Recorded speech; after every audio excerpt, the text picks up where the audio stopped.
Hello friends, എല്ലാ കൂട്ടുകാർക്കും Manu's voice എന്ന യൂട്യൂബ് ചാനലിന്റെ ഏറ്റവും പുതിയ വീഡിയോയിലേക്ക് സ്വാഗതം. ഇന്ന് ഞങ്ങൾ എക്സ്പ്ലെയിൻ ചെയ്യാൻ പോകുന്നത് ബേസിൽ ജോസഫിന്റെ ഏറ്റവും പുതിയ സിനിമയായ മരണമാസ് എന്ന സിനിമയാണ്. അപ്പോൾ നമുക്ക് സമയം കളയാതെ വീഡിയോയിലേക്ക് കടക്കാം. സിനിമ തുടങ്ങുന്നത് ഒരു വാർത്താ ബുള്ളറ്റിൻ കാണിച്ചുകൊണ്ടാണ്.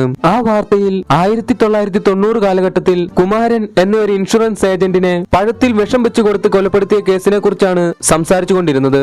കുമാരന്റെ മരണവാർത്ത അറിഞ്ഞപ്പോൾ തന്നെ അദ്ദേഹത്തിന്റെ ഭാര്യയും ആത്മഹത്യ ചെയ്തു. ഇതെല്ലാം നടക്കുമ്പോൾ കുമാരന് 8 വയസ്സുള്ള ഒരു മകൻ കൂടി ഉണ്ടായിരുന്നു. ചെറുപ്പത്തിൽ തന്നെ അത്രയധികം പീഡനങ്ങളേറ്റ ആ കുട്ടി 25 വർഷങ്ങൾക്ക് ശേഷം തന്റെ പ്രതികാരം ആരംഭിച്ചു.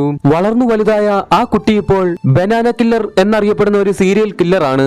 അപ്പോൾ കവറിൽ കുറെ പഴങ്ങളുമായി ഒരാൾ പോകുന്നതായി കാണിക്കുന്നു. അതെ, ഇതാണ് നമ്മൾ ഇപ്പോൾ പറഞ്ഞ ആ ബനാന കില്ലർ. ഈ ബനാന കില്ലറിന്റെ ശരിക്കുള്ള പേര് ശ്രീകുമാർ എന്നാണ്. നമ്മുടെ ഈ കില്ലറിന് ബനാന കില്ലർ എന്ന പേര് വരാൻ കാരണം എന്താണെന്നല്ലേ? ഈ കില്ലർ തന്റെ ഇരയെ ചുറ്റിക ഉപയോഗിച്ച് കൊലപ്പെടുത്തിയതിനു ശേഷം വായിൽ ഒരു പഴവും കൂടി വെച്ചു കൊടുക്കും. അതിനാലാണ് ഈ കില്ലർക്ക് ബനാന കില്ലർ എന്ന പേര് വന്നത്. ബനാന കില്ലർ ഇപ്പോൾ നടത്തിയത് 2ാമത്തെ കൊലപാതകമാണ്. അങ്ങനെ ആ വാർത്ത കാട്ടുതീ പോലെ പരന്നു. ചാനലുകാർക്കാണെങ്കിൽ ആ വാർത്ത ഒരു ആഘോഷവുമായിരുന്നു. സീരിയൽ കില്ലർ ആണെന്ന് കരുതി സ്വന്തം മകനെ കൊന്നവരും സീരിയൽ കില്ലറിനെ പേടിച്ച് ആത്മഹത്യ ചെയ്തവരും വരെ ആ നാട്ടിലുണ്ടായിരുന്നു. എന്തിനേറെ പറയുന്നു, സീരിയൽ കില്ലറിനെ പേടിച്ച് സന്ധ്യാപ്രാർത്ഥന വരെ ഉച്ചയ്ക്കാക്കി മാറ്റിയിരുന്നു. കണക്കുകൾ പരിശോധിച്ചാൽ സീരിയൽ കില്ലറിനോടുള്ള പേടി മൂലം മരിച്ചത് 4 പേര്. എന്നാൽ നമ്മുടെ പാവം സീരിയൽ കില്ലർ കൊന്നതാണെങ്കിലോ 2 പേരെയും. അടുത്തതായി നമ്മുടെ ഈ സിനിമയിലെ നായികയായ ജെസിയുടെ വീട് കാണിക്കുന്നു. ജെസിയുടെ വീട്ടിൽ ജെസിയുടെ അച്ഛനും വല്യമ്മച്ചിയും മാത്രമേ ഉള്ളൂ. ജെസിയുടെ അമ്മ നേരത്തെ മരിച്ചു പോയതാണ്. ജെസിയുടെ വല്യമ്മച്ചിക്ക് ബോക്സിംഗ് എന്ന് പറഞ്ഞാൽ ജീവനാണ്. അതിനാൽ തന്നെ വല്യമ്മച്ചി ടിവിയിൽ സീരിയലുകളൊന്നും കാണാറില്ല. 24 മണിക്കൂറും WWE ആണ് കാണുക. വല്യമ്മച്ചിക്ക് ബോക്സിംഗ് എന്ന് വെച്ചാൽ ജീവനായതുകൊണ്ട് തന്നെ നമ്മുടെ ജെസിയെ ബോക്സിംഗ് പഠിപ്പിക്കുന്നുണ്ട്. ജെസി ആണെങ്കിൽ ബോക്സിംഗ് പരിശീലനമെല്ലാം കഴിഞ്ഞ് എല്ലാ ദിവസവും രാത്രിയിലാണ് വീട്ടിൽ വരാറ്. അതുപോട്ടെ, നമുക്ക് വീണ്ടും സീരിയൽ കില്ലറിന്റെ കാര്യത്തിലേക്ക് വരാം. ജനങ്ങൾക്കെല്ലാം സീരിയൽ കില്ലറിനെ പേടിയായതിനാൽ പോലീസ് ഡിപ്പാർട്ട്മെന്റിലെ സമർത്ഥനായ കേസന്വേഷണ ഉദ്യോഗസ്ഥൻ DYSP അജയ് രാമചന്ദ്രൻ ബനാന കില്ലറിന്റെ കേസിലേക്ക് ഇന്നായി. അങ്ങനെ നമ്മുടെ അജയ് രാമചന്ദ്രന്റെ ഇൻട്രോയാണ്.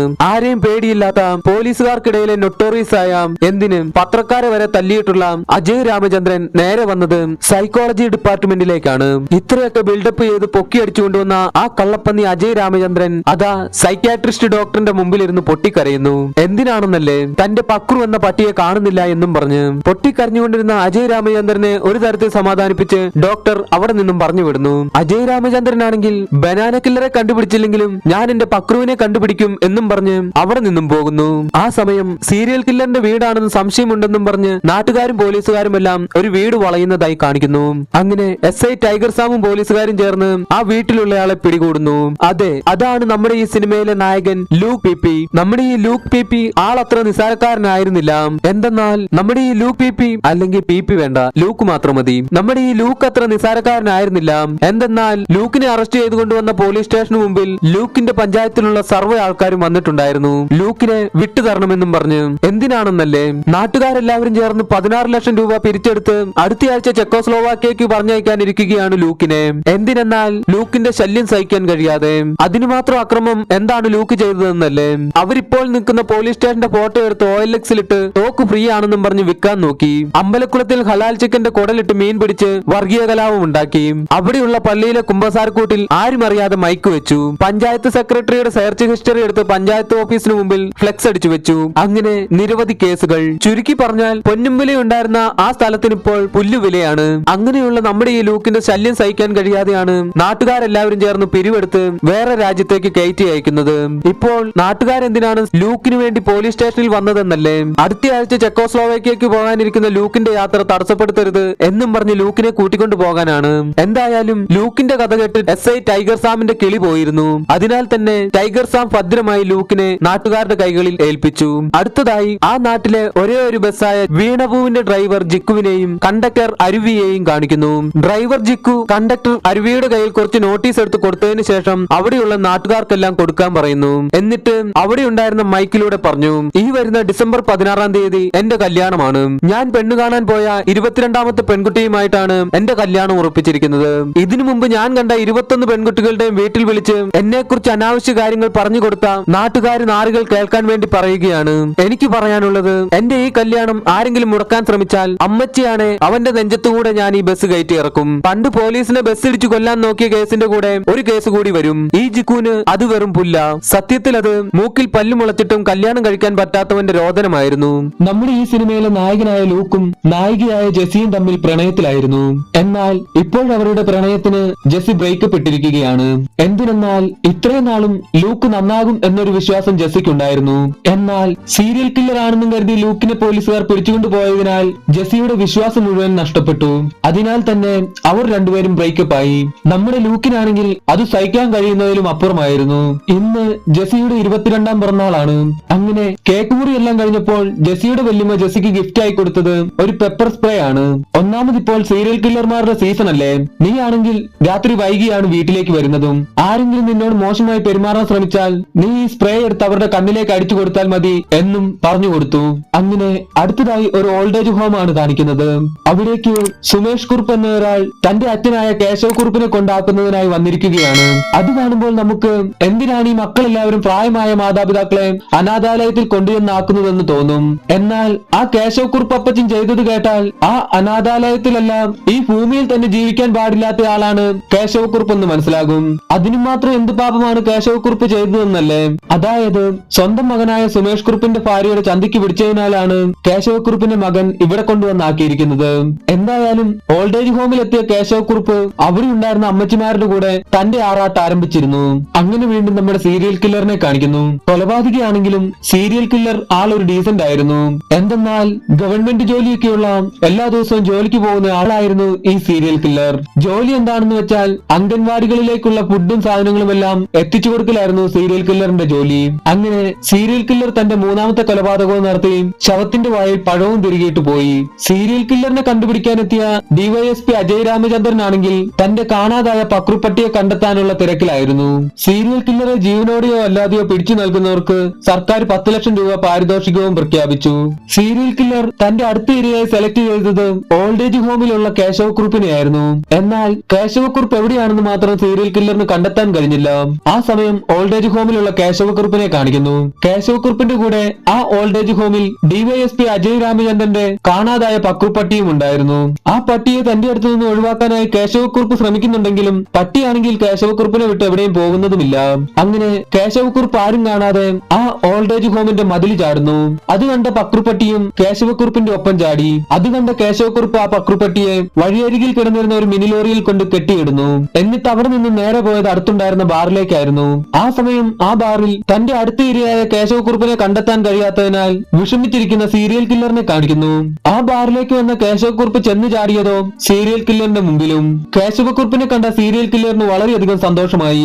അതിനാൽ തന്നെ സീരിയൽ കില്ലർ തന്റെ ചെലവിൽ കേശവ കുറുപ്പിന് കള്ളും വാങ്ങിക്കൊടുക്കുന്നു. എന്നിട്ട് 1 കിലോ പൂവൻപഴവും ഓർഡർ ചെയ്തു. സീരിയൽ കില്ലർ ആണെങ്കിൽ ആൾ ഡീസന്റ് മാത്രമല്ല ഒരു പാവത്താനും കൂടിയായിരുന്നു. എന്തെന്നാൽ കള്ളു കുടിച്ചിട്ട് കേശവ കുറുപ്പ് ആ ബാറിൽ കാണിച്ച അക്രമങ്ങൾക്കെല്ലാം തല്ലു വാങ്ങിക്കൂട്ടിയത് കേശവ കുറുപ്പിന്റെ കൂടെ ഉണ്ടായിരുന്ന സീരിയൽ കില്ലർ ആണ്. പാവം സീരിയൽ കില്ലർ. അങ്ങനെ കള്ളു കുടിച്ച് കിളിപോയ കേശവ കുറുപ്പിനെ സീരിയൽ കില്ലർ ബാറിൽ നിന്നും കൂട്ടിക്കൊണ്ടുപോകുന്നു. ബാറിന് പുറത്തെത്തിയ കേശവ കുറുപ്പാണെങ്കിൽ അതിലെ വന്ന വീണപ്പൂവ് ബസ്സിൽ ചാടിക്കയറി. അതെ, അടുത്ത മാസം 16-ാം തീയതി കല്യാണം കഴിക്കാനിരിക്കുന്ന നമ്മുടെ ജിക്കൂട്ടിന്റെ ബസ്സിലേക്ക് തന്നെ. അങ്ങനെ നേരം പതിയെ ഇരുട്ടി തുടങ്ങി. ഈ ബസ്സിൽ ഇപ്പോൾ ആകെയുള്ളത് ഡ്രൈവർ ജിക്കൂട്ടനും കണ്ടക്ടർ അരുവിയും പിന്നെ ഈ സിനിമയിലെ നായികയായ ജെസിയും കേശവക്കുറുപ്പും സീരിയൽ കില്ലറുമാണ്. ആ സമയം പോലീസ് സ്റ്റേഷൻ കാണിക്കുന്നു. ഡിവൈഎസ്പി അജയ് രാമചന്ദ്രനോട് ആ സ്റ്റേഷനിലുള്ള ഒരു പോലീസുകാരി പറഞ്ഞു, ആ പഴയ ഇൻഷുറൻസ് ഏജന്റ് കുമാരന്റെ കേസില്ലേ, അതിൽ പ്രതികളാണെന്ന് സംശയിച്ചിരുന്ന 3 പേരാണ് ഇപ്പോൾ കൊല്ലപ്പെട്ടിരിക്കുന്നത്. ആ കൂട്ടത്തിലുണ്ടായിരുന്ന ഒരാൾ മാത്രമേ ഇപ്പോൾ ജീവനോടെയുള്ളൂ. എന്റെ ഊഹം ശരിയാണെങ്കിൽ ഒന്നുകിൽ അയാളായിരിക്കും സീരിയൽ കില്ലറിന്റെ അടുത്ത ടാർഗറ്റ്, അതല്ലെങ്കിൽ അയാളായിരിക്കും നമ്മൾ അന്വേഷിച്ചുകൊണ്ടിരിക്കുന്ന സീരിയൽ കില്ലർ. എന്നാൽ ഇതെല്ലാം നമ്മുടെ ഡിവൈഎസ്പി അജയ് രാമചന്ദ്രൻ നേരത്തെ കണ്ടെത്തിയിരുന്നു. എന്തെന്നാൽ ആ സമയം അജയ് രാമചന്ദ്രന്റെ കയ്യിൽ കേശവക്കുറുപ്പിന്റെ ഒരു ഫോട്ടോ ഉണ്ടായിരുന്നു. അങ്ങനെ വീണ്ടും വീണപൂവ് ബസ് കാണിക്കുന്നു. ആ ബസ്സിൽ ഡ്രൈവർ ജിക്കുവിനെയും കണ്ടക്ടർ അരുവിയെയും കൂടാതെ യാത്രക്കാരായി 3 പേർ മാത്രമേ ഉണ്ടായിരുന്നുള്ളൂ. അതായത് ഈ സിനിമയിലെ നായിക ജെസിയും കേശവക്കുറുപ്പും പിന്നെ കേശവക്കുറുപ്പിന്റെ പുറകെ വന്ന ബനാന കില്ലറും. കേശവക്കുറുപ്പ് ആളൊരു ഞരമ്പനാണെന്ന് നേരത്തെ പറഞ്ഞിരുന്നല്ലോ. അതിനെന്തായാലും ഒരു മാറ്റവും വന്നിരുന്നില്ല. എന്തെന്നാൽ ആ ബസ്സിലുണ്ടായിരുന്ന ജെസിയെ കേശവക്കുറുപ്പ് ഇക്കിളിപ്പെടുത്താൻ തുടങ്ങി. അവസാനം സഹികെട്ട ജെസി തന്റെ ബാഗിലുണ്ടായിരുന്ന പെപ്പർ സ്പ്രേ എടുത്ത് കേശവക്കുറുപ്പിന്റെ മുഖത്തേക്ക് സ്പ്രേ ചെയ്യുന്നു. ജെസി സ്പ്രേ ചെയ്ത പെപ്പർ സ്പ്രേയിൽ പകുതിയും കേശവക്കുറുപ്പിന്റെ തൊട്ടു പുറകിലിരുന്ന ബനാന കില്ലറുടെ മുഖത്തായിരുന്നു. പാവം ബനാന കില്ലർ എന്തൊക്കെ സഹിച്ചാലാണ് ഒരാളെ കൊലപ്പെടുത്താൻ കഴിയുന്നത്. കേശവക്കുറുപ്പ് ആളൊരു ആസ്മ പേഷ്യന്റ് ആയിരുന്നു. അതിനാൽ ജെസ്സി അടിച്ച പെപ്പർ സ്പ്രേയിൽ കേശവക്കുറുപ്പിന്റെ കണ്ണ് മാത്രമല്ല കാറ്റും പോയിരുന്നു. അനക്കമില്ലാതിരിക്കുന്ന കേശവക്കുറുപ്പിനെ കണ്ട കണ്ടക്ടർ അരുവി കേശവക്കുറുപ്പിനെ വന്ന് തട്ടി വിളിച്ചു. എന്നാൽ അതിലൊന്നും ഒരു കാര്യവും ഉണ്ടായിരുന്നില്ല. എന്തെന്നാൽ ആ ബസ് എത്തുന്നതിന് മുമ്പ് തന്നെ കേശവക്കുറുപ്പ് എത്താനുള്ളിടത്ത് എത്തിയിരുന്നു. അതും കണ്ട് എന്ത് ചെയ്യണമെന്നറിയാതെ ജെസ്സി പൊട്ടിക്കരയാൻ തുടങ്ങി.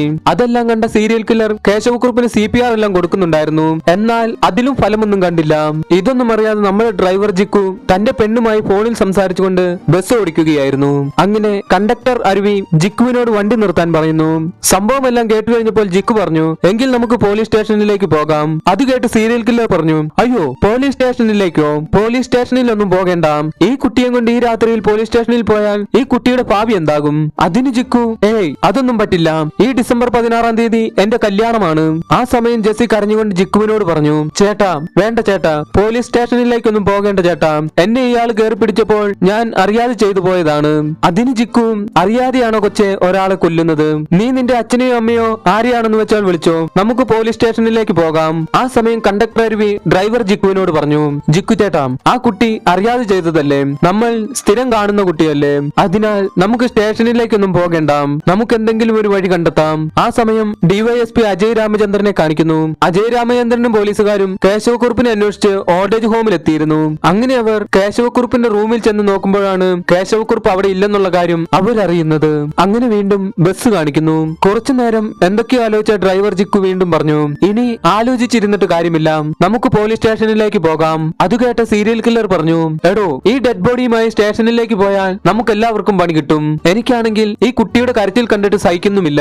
അതിനാൽ നിങ്ങൾക്കെല്ലാവർക്കും വേണ്ടി ഞാൻ ഈ ബോഡി ഏറ്റെടുക്കാം. അത് കേട്ട് ജെസ്സിക്ക് വളരെയധികം സന്തോഷമായി. അത് കേട്ട് ജിക്കും, ഒരു കാര്യവുമില്ല, താൻ എന്തിനാണ് ഈ റിസ്ക് ഏറ്റെടുക്കുന്നത്?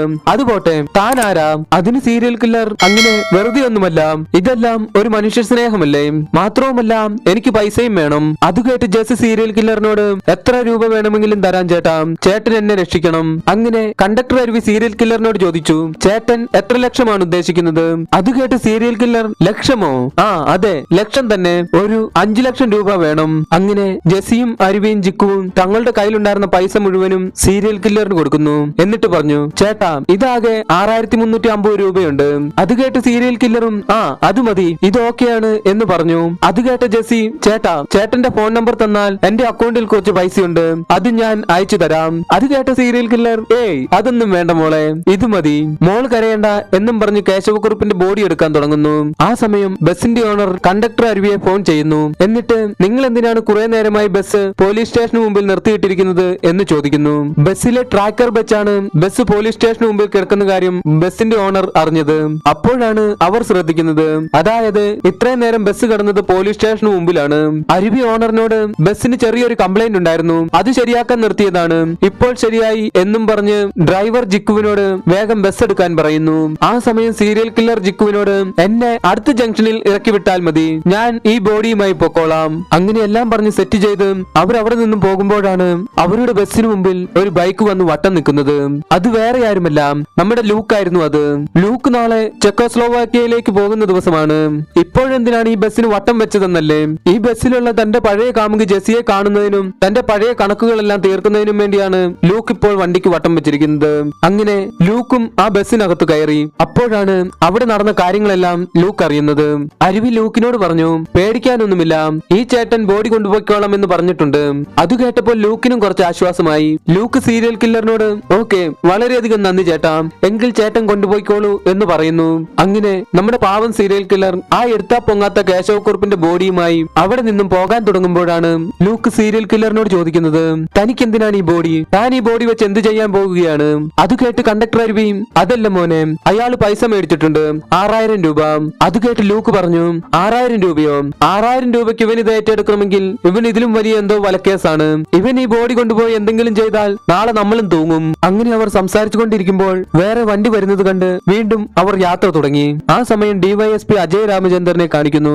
അജയ് രാമചന്ദ്രനും പോലീസുകാരും ആ സമയം ഓൾഡേജ് ഹോമിലെ CCTV എല്ലാം ചെക്ക് ചെയ്യുകയായിരുന്നു. അപ്പോഴാണ് അവർ അജയ് രാമചന്ദ്രന്റെ കാണാതായ പക്കുപ്പട്ടിയെ കേശവക്കുറുപ്പിന്റെ കൂടെ കാണുന്നത്. അത് കണ്ട അജയ് രാമചന്ദ്രൻ ഓൾഡേജ് ഹോമിന്റെ വാർഡനോട് ആ പട്ടിയെ കുറിച്ച് അന്വേഷിക്കുന്നു. അതിന് വാർഡനും ആ പട്ടി കേശവക്കുറുപ്പിന്റെ കൂടെ ഉണ്ടായിരുന്നു, ചില ചിലപ്പോൾ കേശവക്കുറുപ്പ് പോയപ്പോൾ പട്ടിയും കൂടെ പോയി കാണും എന്ന് പറഞ്ഞു. എന്തായാലും തന്റെ പക്രുപട്ടി ജീവനോടെ ഉണ്ടെന്നുള്ള കാര്യം മനസ്സിലാക്കിയ അജയ് രാമചന്ദ്രൻ തന്റെ പട്ടിയെയും കേശവക്കുറുപ്പിനെയും തപ്പിയിറങ്ങി. അങ്ങനെ വീണ്ടും വീണപ്പൂ ബസ് കാണിക്കുന്നു.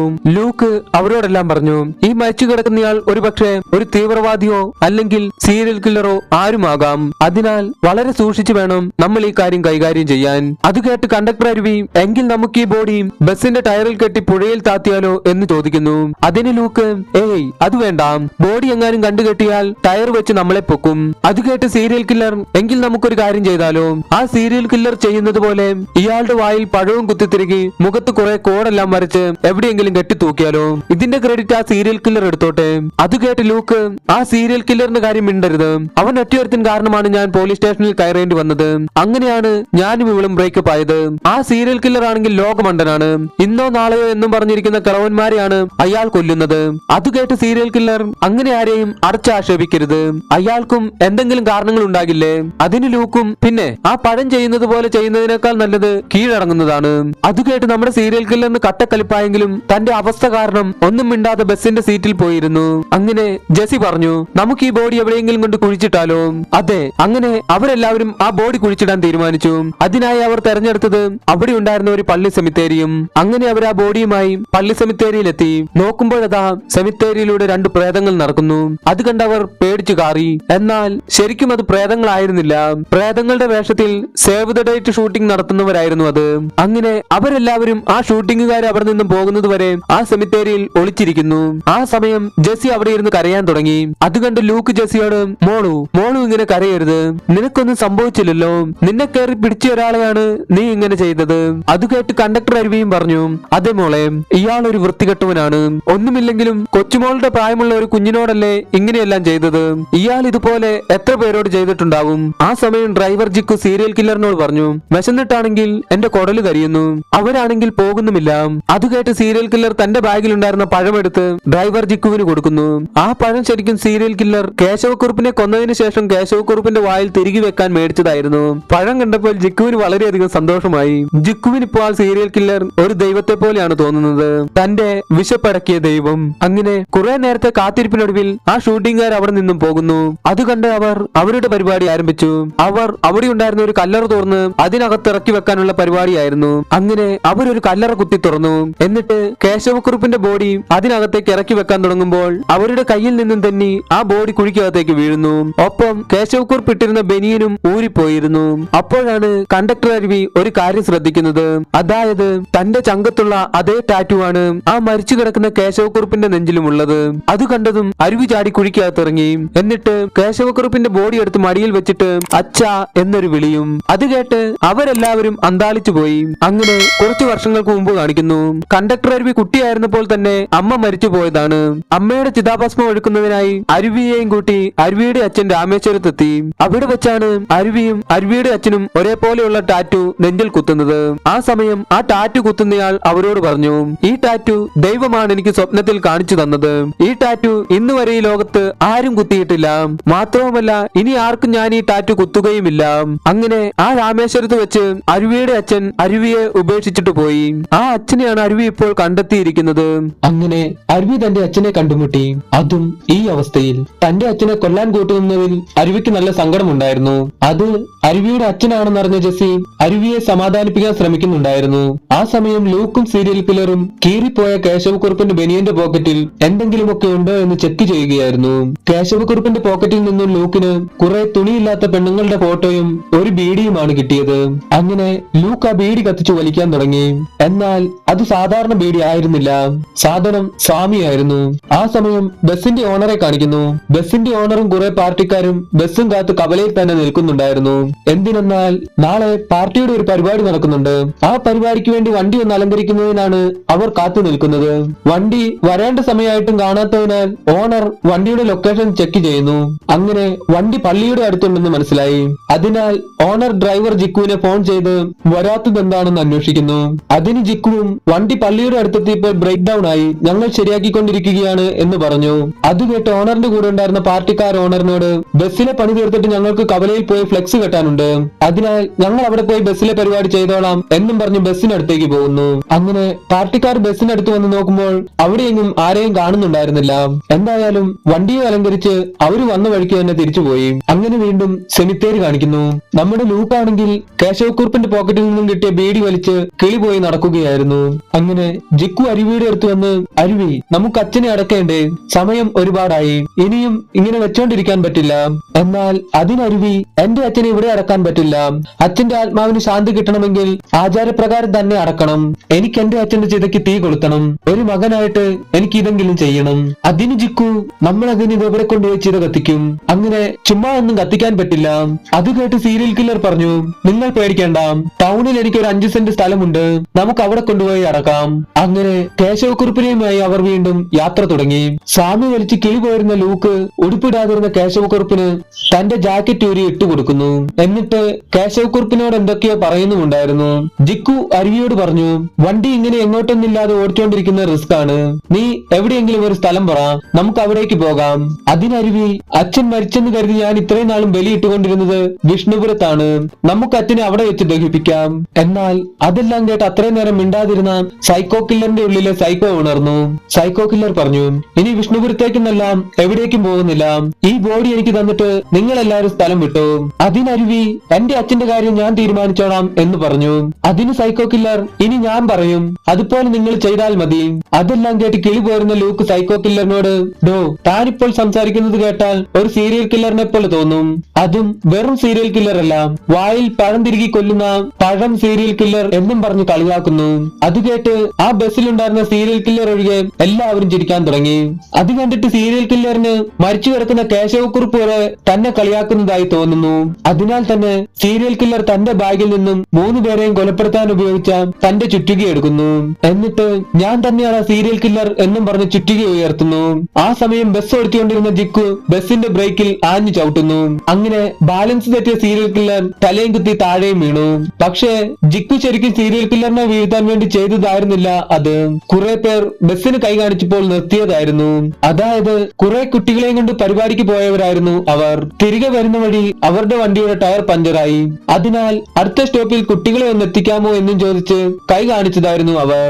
അതിന് ജിക്കു നോ പറഞ്ഞിട്ടും അവർ കുട്ടികളെയെല്ലാം ബസ്സിനകത്ത് കയറ്റിയിരുന്നു. സീരിയൽ കില്ലറിന്റെ ഉള്ളിലെ സീരിയൽ കില്ലർ ഉണർന്നു വന്നെങ്കിലും ബസ്സിനകത്ത് പുതിയ ആൾക്കാർ കയറിയതിനാൽ സീരിയൽ കില്ലർ വീണ്ടും ജോക്കറായി. ആ കുട്ടികളുടെ കൂടെ ഉണ്ടായിരുന്ന ടീച്ചർ നമ്മുടെ സീരിയൽ കില്ലറിനെ തിരിച്ചറിഞ്ഞു. എങ്ങനെയാണെന്നല്ലേ, നമ്മുടെ സീരിയൽ കില്ലറിന് അംഗൻവാടികളിൽ ഫുഡും സാധനങ്ങളും എത്തിച്ചു കൊടുക്കുന്നതാണല്ലോ ജോലി. ഈ ടീച്ചറിന്റെ അംഗൻവാടിയിലും നമ്മുടെ സൈക്കോ കില്ലർ തന്നെയാണ് സാധനങ്ങളും ഫുഡും എല്ലാം എത്തിച്ചു കൊടുക്കുന്നത്. അങ്ങനെ ആ കുട്ടികൾക്ക് ഇറങ്ങാനുള്ള സ്ഥലം എത്തി. കുട്ടികളെല്ലാം പോയി കഴിഞ്ഞപ്പോൾ സീരിയൽ കില്ലർ അവരോട് പറഞ്ഞു, ഈ ബോഡി എനിക്ക് തന്നിട്ട് നിങ്ങൾ എല്ലാവരും വേഗം സ്ഥലം വിടാൻ നോക്കിക്കോ. എന്നാൽ അതിനരുവി, അത് പറ്റില്ല, ഇതെന്റെ അച്ഛനാണ്, ഞാൻ പോലീസിനോട് സത്യങ്ങളെല്ലാം പറയും. അത് കേട്ട് സീരിയൽ കില്ലർ തന്റെ ഫോൺ എടുത്ത് അവരെ കാണിക്കുന്നു. ആ ഫോണിൽ പള്ളിയിൽ കേശവക്കുറുപ്പിനെ കുഴിച്ചിടാൻ കൊണ്ടുപോയപ്പോൾ ആരും അറിയാതെ എടുത്ത കുറെ ഫോട്ടോസ് ഉണ്ടായിരുന്നു. എന്നിട്ട് സീരിയൽ കില്ലർ അവരോട് പറഞ്ഞു, എങ്കിൽ നമുക്കെല്ലാവർക്കും ഒരുമിച്ച് ജയിലിൽ കിടക്കാം. അതുകൊണ്ട് അരുവി, എന്നെ കൊന്നിട്ട് എന്റെ അച്ഛനെ ഇവിടെ നിന്നും കൊണ്ടുപോകൂ എന്ന് പറഞ്ഞു. അതെല്ലാം കേട്ടുകൊണ്ടിരുന്ന ജിക്കു അരുവിയോട്, എങ്കിൽ കില്ലറിനെ നീ പറഞ്ഞു മനസ്സിലാക്ക്, ഞാൻ നാട്ടുകാരെയും കൊണ്ട് വരാം എന്നും പറഞ്ഞ് ബസ്സിൽ നിന്നും ചാടി ഇറങ്ങി ഓടാൻ തുടങ്ങുമ്പോഴാണ് ഒരു പോലീസ് ജീപ്പ് അവിടേക്ക് വന്നത്. ജിക്കുവിനെ കണ്ട പോലീസുകാരൻ, എന്താടാ ഈ സമയം ബസ്സുമായിട്ട് എന്ന് ചോദിക്കുന്നു. ആ സമയം അരുവി അവിടേക്ക് വന്നിട്ട്, സാർ, നാളെ പാർട്ടി പരിപാടിയുണ്ട്, ബസ് ഒന്ന് അലങ്കരിക്കാൻ വേണ്ടി കൊണ്ടുവന്നതാണ് എന്ന് പറഞ്ഞു. പാർട്ടി പരിപാടി എന്ന് കേട്ടതിനാൽ തന്നെ പോലീസുകാർ വേറെ ഒന്നും ചോദിക്കാൻ നിന്നില്ല. അപ്പോഴാണ് SI ടൈഗർ സാം ആ ബസ്സിനകത്ത് നമ്മുടെ ലൂക്കിനെ കാണുന്നത്. SI ടൈഗർ സാം കേശവക്കുറുപ്പിന്റെ കാണാനില്ല എന്ന ഫോട്ടോ ജിക്കുവിനെ അരുവിനെയും കാണിച്ചിട്ട്, ഈ ഫോട്ടോയിലുള്ള ആളെ അറിയാമോ എന്ന് ചോദിക്കുന്നു. അതിനവരും അറിയില്ല എന്ന് പറഞ്ഞു. അങ്ങനെ SI ടൈഗർ സാമും പോലീസുകാരും അവിടെ നിന്നും പോകുന്നു. ആ സമയം ജെസ്സി അവരുടെ അടുത്തേക്ക് വന്നിട്ട് പറഞ്ഞു, ചേട്ടാ, ഒരു പ്രശ്നമുണ്ട്, ആ സീരിയൽ കില്ലർ പോയി. അത് കേട്ട് ഡ്രൈവർ ജിക്കു, പോയോ? അതൊരു പ്രശ്നമല്ലല്ലോ മോളെ, നല്ല കാര്യമല്ലേ? അതിന് ജെസ്സി, അതല്ല ചേട്ടാ, സീരിയൽ കില്ലർ പോയപ്പോൾ അരുവിച്ചേട്ടന്റെ അച്ഛനെയും കൊണ്ടാണ് പോയത്. അതെ, സീരിയൽ കില്ലർ കേശവക്കുറുപ്പിന്റെ ബോഡിയുമായി അവിടെ നിന്നും പോയിരുന്നു. അങ്ങനെ ഇനി എന്ത് ചെയ്യുമെന്ന് ആലോചിച്ച് അവർ അവിടെ തന്നെ ഇരിക്കുന്നു. ആ സമയം നമ്മുടെ ലൂക്കിന്റെ പറന്നുപോയ കിളിയെല്ലാം തിരികെ വന്നിരുന്നു. ലൂക്ക് അവരോട് പറഞ്ഞു, നമുക്ക് എത്രയും വേഗം അച്ഛനെ കണ്ടെത്തണം. അത് കേട്ട് ജിക്കു, എന്തിന്? നമ്മൾ ഇനി അവനെ എവിടെ പോയി തപ്പാനാണ്? അതിന് ലൂക്ക്, അച്ഛൻ ഇട്ടിരിക്കുന്നത് എന്റെ ജാക്കറ്റാണ്, ആ ജാക്കറ്റിൽ എന്റെ പടമുണ്ട്. അത് കേട്ട് സകല നിയന്ത്രണം പോയ ജിക്കു ലൂക്കിന്റെ ചെവിക്കല്ല് നോക്കി ഒരെണ്ണം കൊടുത്തു. അത് കണ്ട അരുവിയും ജെസ്സിയും ജിക്കുവിനെ പിടിച്ചു മാറ്റുന്നു. ലൂക്ക് പറഞ്ഞു, ചേട്ടാ ഞാൻ മനഃപൂർവ്വം ചെയ്തതല്ല. ആ സമയം ഞാൻ എന്താണ് ചെയ്തതെന്ന് എനിക്ക് തന്നെ അറിയില്ല. അത് കേട്ട് ജെസ്സി ലൂക്കിനോട്, നീ എന്തിനാടാ എന്റെ പുറകെ നടന്ന് എന്നെ ഉപദ്രവിക്കുന്നത്? നിനക്കെല്ലാം തമാശയാണ്. ഞാൻ പോലും നീ ഒറ്റയൊരുത്തിനാണ് ഈ പ്രശ്നം മുഴുവനും ഇത്രയും വലുതാക്കിയത്. നാട്ടുകാരെ മുഴുവനും ഉപദ്രവിച്ച് മതിയാകാത്തോണ്ട് ഇപ്പോൾ എന്നെയും ഉപദ്രവിക്കാൻ വന്നിരിക്കുകയാണോ? നിന്നെ കൊണ്ട് ആർക്കെങ്കിലും എന്തെങ്കിലും ഉപകാരം ഉണ്ടായിട്ടുണ്ടോ? അതെല്ലാം കേട്ട് ലൂക്ക് പറഞ്ഞു, ഞാൻ ആരെയൊക്കെ സഹായിക്കാൻ ചെന്നിട്ടുണ്ടോ അവർക്കെല്ലാം ഞാനൊരു ശല്യമായി മാറിയിട്ടേ ഉള്ളൂ. എല്ലാവരും എനിക്കെതിരായിട്ടേ ഉള്ളൂ. നാട്ടുകാരെ ഞാൻ കുറെ സഹായിച്ചു. ഇപ്പോൾ അവരെല്ലാവരും ഞാൻ ശല്യമാണെന്നും പറഞ്ഞ് ചെക്കോസ്ലോവാക്യയ്ക്ക് നാട് കടത്തുകയാണ്. ഇപ്പോൾ ഇവളെ ഞാൻ സഹായിക്കാനാണ് ശ്രമിച്ചത്. ഞാൻ പറയുന്നതും ചെയ്യുന്നതുമെല്ലാം തെറ്റിപ്പോവുകയാണ് ചേട്ടാ. ആ സമയം പോലീസുകാരെ കാണിക്കുന്നു. പോലീസുകാർ ഇവിടെ കേശവക്കുറുപ്പിന്റെ കാണാനില്ല ഫോട്ടോയും വെച്ച് അന്വേഷിക്കുകയായിരുന്നു. ആ സമയം കുറച്ചു മുമ്പ് അവരുടെ ബസ്സിൽ കയറിയ കുട്ടികളിൽ ഒരാൾ കേശവക്കുറുപ്പിനെ ആ ബസ്സിൽ കണ്ടതായി പറയുന്നു. മാത്രവുമല്ല കേശവക്കുറുപ്പിനോടൊപ്പം ലൂക്കും ഉണ്ടായിരുന്നെന്ന് പറയുന്നു. അതറിഞ്ഞ എസ് ഐ ടൈഗർ സാമിന് ആവേശമായി. എന്തെന്നാൽ കഴിഞ്ഞ ആഴ്ചയിൽ സീരിയൽ കില്ലർ ആണെന്ന സംശയത്തിൽ നമ്മുടെ ലൂക്കിനെ അറസ്റ്റ് ചെയ്തത് ഈ എസ് ഐ ടൈഗർ സാം തന്നെയാണല്ലോ. അങ്ങനെ എസ് ഐ ടൈഗർ സാം ലൂക്കിന്റെ ഫോട്ടോ കൺട്രോൾ റൂമിൽ അയച്ചു കൊടുത്തിട്ട് ലൂക്കാണ് സീരിയൽ കില്ലർ എന്നും പറയുന്നു. അങ്ങനെ ലൂക്ക് സീരിയൽ കില്ലർ ആണെന്നും ലൂക്കിനെ പിടിച്ചു നൽകുന്നവർക്ക് 10 ലക്ഷം രൂപ സമ്മാനം കിട്ടുമെന്നും വാട്സ്ആപ്പ് ഗ്രൂപ്പുകളിൽ വരാൻ തുടങ്ങി. ആ ഫോട്ടോ കണ്ടക്ടർ അരുവിയുടെ ഫോണിലും വന്നു. അത് കണ്ട് അവരെല്ലാരും ഞെട്ടിപ്പോയി. ഇനി എന്ത് ചെയ്യുമെന്ന് അവർക്കൊരു എത്തും പിടിയും കിട്ടുന്നില്ലായിരുന്നു. അങ്ങനെ ഡ്രൈവർ ജിക്കു അവരോട് പറഞ്ഞു, ഇനി ഒരു നിമിഷം പോലും നമുക്ക് ഇവിടെ നിൽക്കാൻ കഴിയില്ല. പോലീസുകാർ ഇവിടെ വരുന്നതിന് മുമ്പ് നമുക്ക് എത്രയും പെട്ടെന്ന് ഇവിടെ നിന്നും പോകണം. അതിന് ലൂക്ക്, ഇനി എന്ത് ചെയ്തിട്ടും കാര്യമില്ല. പോലീസുകാർ എന്നെ അന്വേഷിച്ച് എത്രയും പെട്ടെന്ന് ഇവിടെ എത്തും. നിങ്ങളെങ്കിലും രക്ഷപ്പെടുക. അതിന് ജിക്കു, പോകുന്നെങ്കിൽ നമ്മൾ ഒരുമിച്ച് ഇവിടെ നിന്നും പോകൂ. അതിന് ലൂക്ക്, ഞാൻ എന്തായാലും പെട്ടു. ഒരാൾ എന്തായാലും പിടികൊടുത്തേ പറ്റൂ, അല്ലെങ്കിൽ എല്ലാവരും അകത്താകും. ഇവൾക്ക് ഇതുവരെ എന്നെ കൊണ്ട് ഒരു ഉപകാരവും ഉണ്ടായിട്ടില്ല. ഇങ്ങനെയെങ്കിലും ഒരു ഉപകാരം എന്നെ കൊണ്ടുണ്ടാകട്ടെ. അത് കേട്ട് ജെസ്സി ലൂക്കിനോട്, അത് ഞാൻ അപ്പോഴത്തെ ദേഷ്യത്തിൽ പറഞ്ഞതാണ്. ഞാൻ പോലീസുകാരോടെല്ലാം പറഞ്ഞോളാം. ഞാൻ കാരണമാണ് ഇതെല്ലാം സംഭവിച്ചതെന്ന്. അതിന് ലൂക്ക് ജിക്കുവിനോട്, ചേട്ടൻ ഇവളെ കൊണ്ട് പൊയ്ക്കോ എന്നും പറഞ്ഞ് അവരെല്ലാവരെയും അവിടെ നിന്നും പറഞ്ഞു വിടുന്നു. അങ്ങനെ ലൂക്ക് അവിടെ ശോകമടിച്ചിരിക്കുമ്പോഴാണ് ഡിവൈഎസ്പി അജയ് രാമചന്ദ്രന്റെ കാണാതായ പക്രുപ്പട്ടി അവിടേക്ക് വരുന്നത്. അതേസമയം ലൂക്കും പക്രുപ്പട്ടിയെ കണ്ടുപിടിച്ചു കൊടുക്കുന്നവർക്ക് 50,000 രൂപ സമ്മാനമുണ്ടെന്നുള്ള കാര്യം കാണുന്നത്. അതുകണ്ട് ലൂക്ക് അജയ് രാമചന്ദ്രനെ ഫോൺ ചെയ്ത് പക്രുപ്പട്ടി ഇപ്പോഴുള്ള സ്ഥലം പറഞ്ഞു കൊടുത്ത് വേഗം വന്നാൽ പട്ടിയെ കൊണ്ടുപോകാം എന്ന് പറയുന്നു. അത് കേട്ട് സന്തോഷമായ അജയ് രാമചന്ദ്രൻ, ഞാൻ വേഗം വരാം എന്നും പറഞ്ഞു. ആ സമയം അവിടേക്ക് പള്ളി സെമിത്തേരിയിൽ വെച്ച് സേവ് ദ ഡേറ്റിന്റെ ഷൂട്ടിംഗ് ചെയ്തുകൊണ്ടിരുന്നവർ അവിടേക്ക് വരുന്നു. അപ്പോഴാണ് ലൂക്ക് അവരുടെ കയ്യിൽ ഒരു ഡ്രോൺ ഉള്ള കാര്യം ശ്രദ്ധിക്കുന്നത്. അങ്ങനെ ആ ഡ്രോൺ വെച്ച് സീരിയൽ കില്ലറിന്റെ ലൊക്കേഷൻ ലൂക്ക് കണ്ടെത്തി. അങ്ങനെ ലൂക്ക് വേഗം ജെസ്സിയെ വിളിച്ച് സീരിയൽ കില്ലറിന്റെ ലൊക്കേഷൻ പറഞ്ഞു കൊടുക്കുന്നു. ആ സമയം സേവ് ദ ഡേറ്റ് ഷൂട്ടിംഗിന്റെ ആൾക്കാർ വാട്സാപ്പിൽ ലൂക്കാണ് ബനാന കില്ലർ എന്നും ലൂക്കിനെ പിടിച്ചു കൊടുക്കുന്നവർക്ക് 10 ലക്ഷം രൂപ സമ്മാനം കിട്ടുമെന്നുമുള്ള കാര്യം കാണുന്നു. അങ്ങനെ അവർ ലൂക്കിനെ തട്ടിക്കൊണ്ട് പോലീസ് സ്റ്റേഷനിലേക്ക് പോകുന്നു. എന്നാൽ ലൂക്ക് അവരോട് ഞാനല്ല സീരിയൽ കില്ലർ എന്നൊക്കെ പറയുന്നുണ്ടെങ്കിലും അവരതൊന്നും വിശ്വസിച്ചതുമില്ല. ആ സമയം വീണഭൂ ബസിന്റെ ഓണറിനെയും പാർട്ടിക്കാരെയും കാണിക്കുന്നു. അവരും വാട്സപ്പിൽ ലൂക്ക് സീരിയൽ കില്ലർ ആണെന്നും ലൂക്കിനെ പിടിച്ചു കൊടുക്കുന്നവർക്ക് 10 ലക്ഷം രൂപ സമ്മാനം കിട്ടുമെന്നുള്ള കാര്യമെല്ലാം കാണുന്നു. അപ്പോഴാണ് അവരുടെ മുമ്പിലൂടെ ലൂക്കിനെയും പിടിച്ചുകൊണ്ട് സേവ് ദ ഡേറ്റ് ഷൂട്ടിംഗിന്റെ ആൾക്കാർ പോകുന്നത്. അതുകണ്ട് ലൂക്കിനെ പിടിച്ചു കൊടുത്താൽ 10 ലക്ഷം രൂപ കിട്ടുമല്ലോ എന്നും കരുതി ബസിന്റെ ഓണറും പാർട്ടിക്കാരും ലൂക്കിനെയും കൊണ്ട് പോകുന്ന സേവ് ദ ഡേറ്റിന്റെ ആൾക്കാരെ ചേസ് ചെയ്ത് പിടിക്കുന്നു. അതേസമയം ഈ സംഭവം ഒന്നും അറിയാതെ അവിടേക്ക് ഡിവൈഎസ്പി അജയ് രാമചന്ദ്രനും വരുന്നു. അജയ് രാമചന്ദ്രനാണെങ്കിൽ ലൂക്കാണ് സീരിയൽ കില്ലർ എന്നോ ലൂക്കിനെ പിടിച്ചു കൊടുത്താൽ 10 ലക്ഷം രൂപ കിട്ടുമെന്നുള്ള കാര്യമൊന്നും അറിയില്ലായിരുന്നു. അങ്ങനെ അവരെല്ലാവരും ലൂക്കിന്റെയും 10 ലക്ഷത്തിന്റെയും കാര്യം പറഞ്ഞ് അങ്ങോട്ടും ഇങ്ങോട്ടും വഴക്കുണ്ടാക്കിക്കൊണ്ടിരിക്കുന്ന സമയം ലൂക്ക് അവരെയും പറ്റിച്ച് അവിടെ നിന്നും പോകുന്നു. ആ സമയം ബനാന കില്ലറിനെ കാണിക്കുന്നു. ബനാന കില്ലർ കേശവക്കുറുപ്പിന്റെ ബോഡിയുമായി പോയത് പഞ്ചായത്ത് വേസ്റ്റുകളെല്ലാം കൂട്ടിയിടുന്ന സ്ഥലത്തേക്കായിരുന്നു. താൻ ആഗ്രഹിച്ച ആളെ തനിക്ക് കിട്ടിയെങ്കിലും സീരിയൽ കില്ലർ വളരെയധികം സങ്കടത്തിലായിരുന്നു. എന്തെന്നാൽ തന്റെ കൈ കൊണ്ട് അയാളെ കൊല്ലാൻ കഴിഞ്ഞില്ലല്ലോ എന്നുള്ള സങ്കടം. ആ സമയം അവിടേക്ക് നമ്മുടെ ലൂക്ക് വരുന്നു. എന്നിട്ട് നമ്മുടെ സീരിയൽ കില്ലറുമായി നല്ല രീതിയിൽ തന്നെ ഫൈറ്റ് ചെയ്യുന്നു. ഇത്രയും നേരം കണ്ട മണ്ടൻ സീരിയൽ കില്ലർ ഒന്നും ആയിരുന്നില്ല അത്. സീരിയൽ കില്ലർ തന്റെ കയ്യിലുണ്ടായിരുന്ന ചുറ്റിക കൊണ്ട് ലൂക്കിനെ അടിച്ച് താഴെയിട്ടു. എന്നിട്ട് ലൂക്കിനെ കയറിൽ കെട്ടി തൂക്കി. ആ സമയം അവിടേക്ക് നമ്മുടെ വീണഭൂ ബസ് വരുന്നു. ബസ് മാത്രമല്ല, ബസ്സിനകത്ത് നമ്മുടെ ഡ്രൈവർ ജിക്കുവും കണ്ടക്ടർ അരുവിയും നായിക ജെസ്സിയും ഉണ്ടായിരുന്നു. അങ്ങനെ അവർ സീരിയൽ കില്ലറുടെ കയ്യിൽ നിന്ന് ലൂക്കിനെ രക്ഷിക്കുന്നു. എന്നിട്ട് അവരെല്ലാവരും ചേർന്ന് സീരിയൽ കില്ലറിനെ ഇടിച്ച് പഞ്ചറാക്കി അവിടെ ഉണ്ടായിരുന്ന ഒരു മരത്തിൽ കെട്ടിയിടുകയും ചെയ്യുന്നു. അതിനുശേഷം അവിടെ വെച്ച് തന്നെ അവരൊരു ചിതയുടെ സെറ്റപ്പ് ഉണ്ടാക്കി കേശവക്കുറുപ്പിന്റെ മകനായ കണ്ടക്ടർ അരുവി കർമ്മങ്ങളെല്ലാം ചെയ്തതിനു ശേഷം കേശവക്കുറുപ്പിനെ ആ ചിതയിൽ വെച്ച് തീയും കത്തിച്ച് അവരെല്ലാവരും അവിടെ നിന്നും പോകുന്നു.